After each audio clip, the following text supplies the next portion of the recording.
Dear cricket, give me one more chance. ఈ cricketer Manisha లేక imagination లో ఉండే ఏలియనా? 8 ఏళ్ల క్రితం ట్రిపుల్ సెంచరీ చేశాడు. నా పేరు కరుణ్ నాయర్ అని బ్యాట్ తో వినపడేలా చేశాడు. ఆ తర్వాత మళ్ళీ ఏమయ్యాడో తెలియదు. ఎందుకు టీంలో లేడో అర్థం కాలేదు.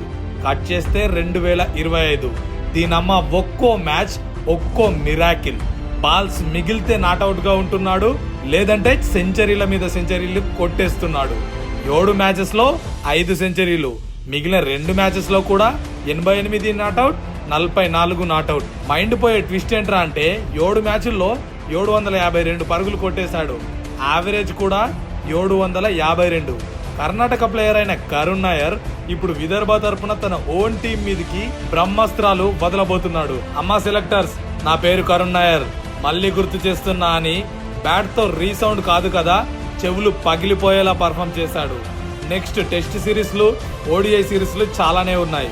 అందులో కరుణ్ నాయర్ ని సెలెక్ట్ చేస్తారా లేదా, మీరేమనుకుంటున్నారో కామెంట్ చేయండి. ఇన్ఫర్మేషన్ నచ్చితే ఫాలో అయిపోండి. ఇలాంటి కంటెంట్ ఇస్తూనే ఉంటా.